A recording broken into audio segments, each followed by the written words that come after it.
of the nation.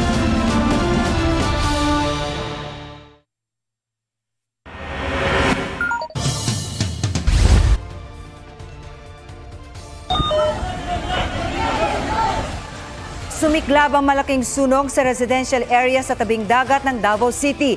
Inaalam pa ang sanhi ng sunog na umabot sa ika-4 na alarma. Walang nasugatan o nasawi. 138 bahay ang natupok. Karamihan sa mahigit 200 pamilyang nasunugan, walang naisalbang gamit. Binigyan na sila ng tulong pinansyal ng lokal na pamahalaan.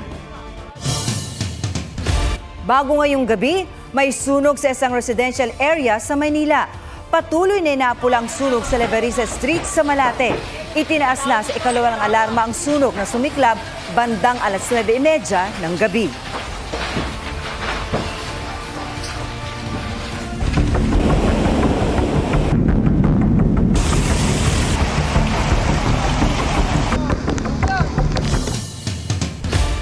Nasa West Philippines na ang bagyong Paulo. Matapos itong hagupitin ang mga probinsya sa norte. Sa Isabela, kung saan ito naglandfall, daang-daang pamilya ang inilikas. Isinailalim naman sa pinakamataas na babala ang Aurora. Mula sa Kasiguran, may live report si Sandra Aguinaldo. Sandra? Yes, Marisol, makakatulog na ng mahimbing yung mga kababayan natin dito sa Kasiguran dahil nga po maganda na yung panahon dito, Marisol, pero malayo po yan doon sa naranasan natin kanina at maging doon sa naranasan ng mga kababayan natin sa Isabela, Pangasinan at ilan pang mga probinsya. Sinabayan ng hampas ng hangin ang malakas na ulan sa Dinapigue, Isabela. Dito naglandfall ang bagyong Paulo alas 9 ng umaga kanina. Wala ring sinanto ang malakas na ulan at hangin sa bayan ng Divilacan. Maging sa Etiague kung saan may mga kailangang ilikas. Malakas po yung hangin kanina. Kaya kayo lumikas na? Opo. Para mas safe po. Baka madaganan po kami ng puno. Meron pa po tayong mga residente doon sa may mababang lugar. At kung tumaas po yung tubig, ma'am, is pwede po namin silang pilitin at dadalhin dito. Sa datos ng Kapitolyo, mahigit 500 pamilya ang inilikas sa buong Isabela. Naramdaman din ang bagsik ng bagyong Paulo sa mga bayan ng Kasiguran at Dilasag sa Aurora. Pinagbabawal ang pagpalaot. Sa lakas naman ng hangin, lumaylay at naputol na ang ilang mga kawad ng kuryente. Umapaw ang ilog sa isang barangay. Sa isa pang barangay na nasa tabing dagat, pinakiusapan ang mga nakatira sa baybayin na lumikas. Pagsapit ng alas 10 ng umaga, itinaas na ang Tropical Cyclone Wind Signal number 4 sa Hilagang Aurora. Signal number 4 na po dito sa Kasiguran, Aurora. At ito pong makikita nyo sa akin likuran, yung dagat po parang namumute, no? Dahil tumaas na yung alon. Kanina po, yung nakikita nyo ay mas malaki pa yung portion ng buhangin na makikita, pero ngayon po ay natakpan na nga po ng dagat. Yung patak po ng ulan, patagilid, at pag tumama po sa mukha ninyo ay medyo masakit, no? Parang tumutusok siya dahil na rin po sa lakas ng hangin na dala ng bagyong Paulo.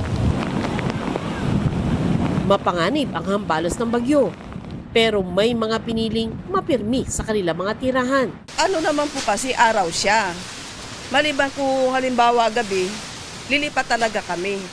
At saka yung tubig naman sa amin ay kumbaga ngayon, hindi siya malalim.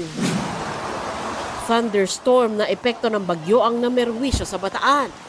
Sa isang purok sa Mariveles, hanggang dibdib at kulay putik ang baha. Pahirapan pang mailabas ang residenteng natrap sa ikalawang palapag ng kanilang bahay. Sa isa pang purok, tila naging ilog ang kalsada. Mas malala ang baha sa ibang lugar.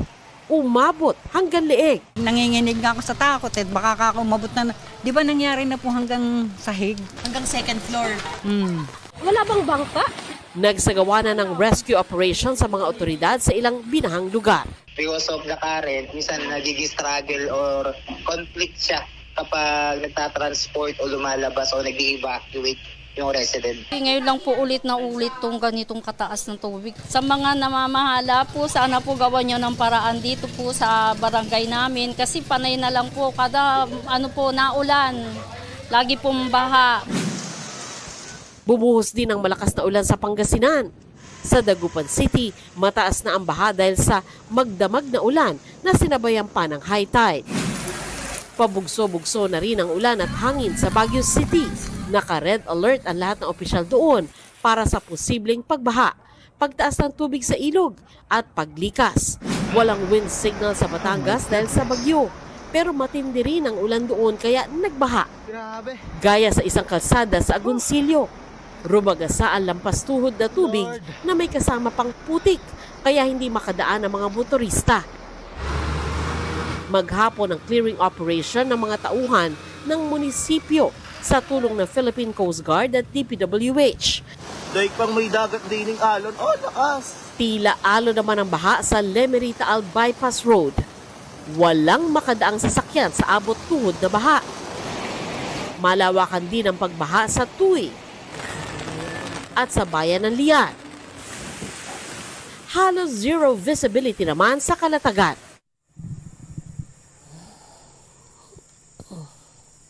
Marisol, sa Facebook page ng Aurora Provincial Government ay sinabi nila na ang kabuang bilang daw ng evacuees nila ay umabot sa 21,000 individuals o katumbas po ng 7,000 families at patuloy daw yung paghatid nila ng tulong sa mga ito. Marisol? Maraming salamat, Sandra Aguinaldo. Bago ngayong gabi, bahagyang bumagal ang Bagyong Paulo sa West Philippine Sea. Huli itong namataan 150 kilometers west-southwest ng Sinai at Ilocos Sur.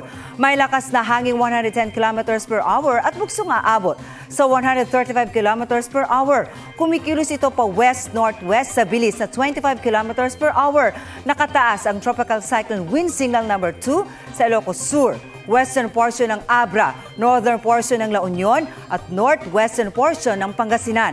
At signal number 1 sa southern portion ng Batanes, Cagayan, kabilang ang Bubuyan Islands, Isabela, Quirino, Nueva Vizcaya, Apayao, Kalinga, natitirang bahagi ng Abra, Mountain Province, Ifugao, Benguet, pati sa Ilocos Norte, iba pang bahagi ng La Union at Pangasinan, Aurora, Nueva Ecija, northern portion ng Bulacan, Tarlac, northern at central portions ng Pampanga at Zambales. Ayon sa Pag-asa, habang nasa dagat ay lalakas ito bilang typhoon sa susunod na 12 oras bago lumabas ng Philippine Area of Responsibility bukas ng umaga.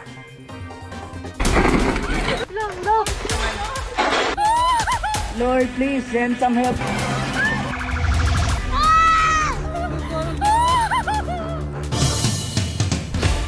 Anim na 48 na ang opisyal na bilang ng mga nasawi sa lindol sa Cebu. May mga aftershocks pa kasabay ng pag-uulan. At ikinatatakot din ang biglang paglitaw ng mga sinkhole gaya sa Daan Bantayan. May report si Ian Cruz. Hindi pinatatahimik ng lindol ang Bugos City, Cebu. Matapos ang pagyanig noong Martes, sunod-sunod pa rin ang mga aftershock. Kaya pahirapan ng retrieval operations ng Quick Response Team ng DPWH at Philippine Army sa komunidad sa Bugos City na misulang binura ng kalamidad. Breaker na go? May una nang na-retrieve na 4 na labi sa guho. Diri na suspected to tulog ka katong lawas na tabunan ninda kong bato from the slide area. Kinailangan tibagin ang malalaking bato hanggang may magkakaanak pang na-recover. Wala na silang buhay. Itinigil na kanina ang search, rescue, and retrieval operations. 68 na ang opisyal na bilang ng nasawi sa pinakahuling tala ng Office of Civil Defense Region 7. Pero may mapaglilibingan pa ba sa kanila? Dahil sa lindol, pati Corazon Cemetery sa Bogo nasira. Chinek na lang po namin yun kung okay pa ba yung mga netso nila. Sa mahigit 20,000 nicho rito, halos kalahati ang nawasak. Habang hinihintay ang pasya ng simbahang nagpapalakad sa libingan, humingi ng pangunawa ang pamunuan nito sa mga kaanak ng mga nakalibing. 38 paaralan sa Bugurin ang apektado ng lindol. Mahigit 7,000 classroom ang nasira. Nag-inspeksyon sa Northern Cebu ang DepEd Central Visayas. Magpapatupad din muna ng alternative modes of learning para sa pag-aaral ng mga bata. Ang mga residente sa Daan Bantayan, Cebu, wala na raw makain at maiinom. 3 araw na kami dito, sir. Isang boteng tubig lang yung binigay. Pero sa mga tubig, ano pang kailangan nyo? Yung pagkain, bigas. Importante sa mga bata, sir, ng pagkain. Agad silang nagsipila sa isang humintong sasakyan dahil inakala nilang magbibigay ng ayuda. Kasi yung mga donations na nakarating sa amin is not enough for all the affected families. Pero magpo-pull out na kami ng mga food packs doon sa DSWD sa Cebu City, sa warehouse nila. It's enough for all the affected families. Sa Sitio Mayho, sa Barangay Paypay, may sinkhole na lumitaw matapos ang lindol. Ayon sa mga residente ng Sukatin, itong sinkhole ay umaabot daw ng 4 meters yung lalim at napansin nga natin, merong maliit na butas sa dulo na tila may tubig. Ang nangangamba ngayon, yung mga residenteng nakatira malapit dito dahil lang sabi daw ng mga otoridad, lubhang delikado na ang pagtira malapit dito. Kinakabahan po ako. Siyempre, sa ganyang sitwasyon ngayon, gabi-gabi na lang sa labas kami natutulog. Sa umaga, hindi na kami nananatili sa bahay. Dahil mapanganib nga po yung sinkhole ngayon. Dahil nakadirect doon mismo sa bahay. May isa pang namataan sa gilid mismo ng dagat. Naging maulan pa ngayong gabi sa Daang Bantayan, dagdag kalbaryo sa mga nilindol na sa labas muna piniling matulog kaya sa plaza ng bayan. Hiling daw ng marami sa kanila, ayuda. Ian Cruz nagbabalita para sa GMA Integrated News. Bukod sa Daan Bantayan, may lumitaw ring sinkhole sa San Remeo, Cebu matapos ang lindol. Yan at ang ramdam pa rin mga aftershock ang nagdudulot pa rin ng takot sa mga residente. Narito ang report ni Ato Maraulio. Hindi bitak, kundi malaking sinkhole ang gumulantang sa isang sitio sa San Remigio, malawak at malalim. So mahirap makita yung pinakailalim ng hukay. Pero sabi ng mga residente, meron daw tubig doon sa ilalim. So, gawa sa limestone itong mga bato dito. So, posible talaga na may mga hukay o may mga butas na pinalala noong lindol. Dagdag ito sa ipinag-aalala ng mga residente, lalo't katabi lang din ito ng isang bahay. Halos nilamon na niya yung bahay na yun doon sa likod. Ito raw ay unang lumitaw nung nagkalindol at unti-unting lumaki sa mga sumunod na aftershock. Ang mga sira lalong pinalalala ng halos 4,000 na itatalang aftershocks. Kitang-kita ito dito sa Northern Cebu. Dagdag pahirap sa mga nasa ospital na sa mga makeshift tent na nga, may ilan pang hindi agad maoperahan. Masakit pa po ba? Masakit pa kasi hindi pa na-opera. Sa Monday po sana ang operasyon ko. Kaya hindi natuloy, papauwiin muna kami. Sa lamay na ito, 10 ang ipinagluluksa. Sabay-sabay silang nasawi ng matabunan ng guho. Dito sa Bogo, sa isang medyo mabundok na sitio, isang trahedya ang nangyari dahil nabaon sa guho yung isang buong pamilya. So 10 silang magkakamag-anak na nasawi. At ngayon ay nakaburong sila dito sa malapit sa simbahan. Ang mas masakit, ilan sa kanila, mga bata. Kaawa-awa ng sitwasyon dahil yung iba sa mga nandito, mga maliliit na bata, no? May 5 taong gulang, 8 taong gulang. At ngayon talagang napakalungkot ng sinapit nila. Isang dalagita naman ang hindi nakaligtas nang mabagsakan ng gumuhong pader ng kanilang bahay. Mag-isa siya sa bahay ng lumindol. Ang kanyang ama, di na siya inabutang buhay. Ang picture ang gumito. Na, mga libro niya. Sabi ko sa kanya, Nak, 2 lang yung hiningi ko na hininga. Pakita ka lang na 2 hininga. Buhay ka. Wala talaga siya. Napakasakit po para sa isang tatay. Wala na akong magagawa. Dahil siya kasi. Kaya pag lumilindol, dito lang ko. Pag lumilindol, gananin ko lang. Magsabi lang ko, Lord, hinto ka naman. Atom Araujo, nagbabalita Para sa GMA Integrated News. Ang pagtatanim at pag-aalaga ng kawayan may malaking benepisyo hindi lang para sa kalikasan, kundi pati sa kabuhayan. Sa sentro riyan ang muling pagdaraos ng training seminar ng Carolina Bamboo Garden sa Antipolo, Rizal sa October 18. Kasama sa mga ituturo ang tamang pag-aalaga, pagpaparami, pag-ani at pagproseso ng mga kawayan para pagkakitaan ang mga ito. Sa mga interesado, maaaring tumawag, mag-email o bumisita sa website ng Carolina Bamboo Garden. Sa isa namang exhibit kaugnay sa mga teknolohiya para sa agrikultura, itinampok ng Carolina Bamboo Garden ang iba't ibang uri ng mga kawayan at mga bahagi nito na maaaring mapakinabangan sa ngalan ng sustainability.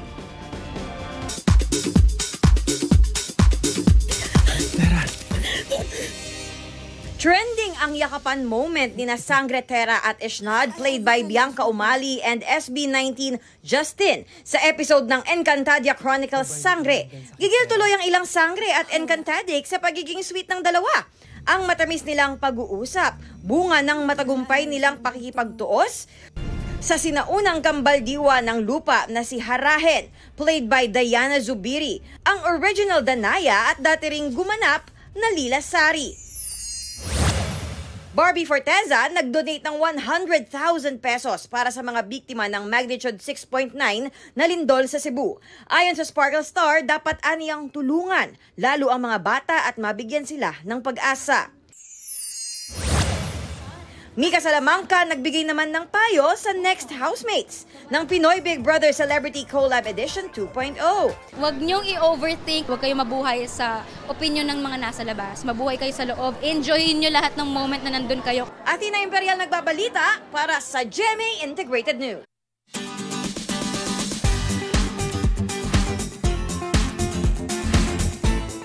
May ilang nilindol sa Cebu na bukas palad pa rin sa pagtulong sa kapwa. Si Ethel Unabia, kahit nasira at nagulo ng lindol ang kanyang tindahan, hindi nang hinayang sa kawalan ng benta. Ipinamigay niya ang mga pandindang bagong bili na inutang pa ang puhunan. Malaking biyaya na raw sa buhay nila kaya di nag-atubiling tumulong sa mga kapitbahay. Nalubos naman ang pasasalamat. Isa si Ethel sa mga nakatira sa village kung saan may gumuhong gusali at 7 ang nasawi.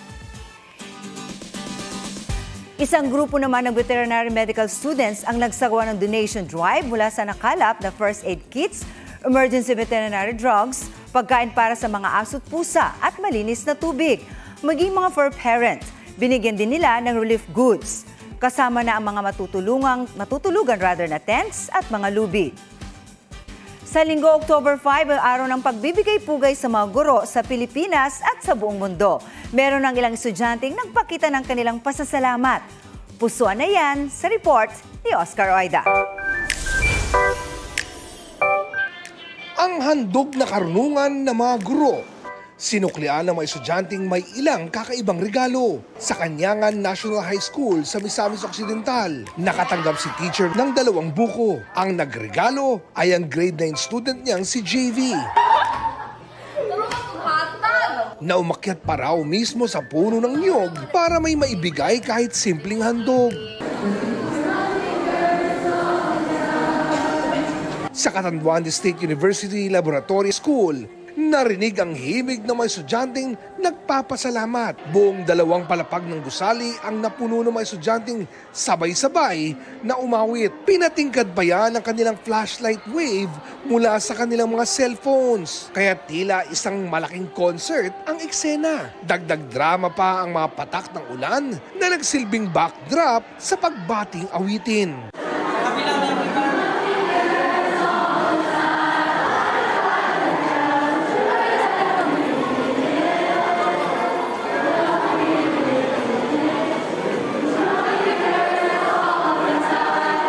In a short amount of time, nagkaisa sila in doing something simple but really heartfelt. Yung work ng teachers can be very tiring. To have something like that, it's very reassuring, it's very validating sa efforts namin, sa work na ginagawa namin.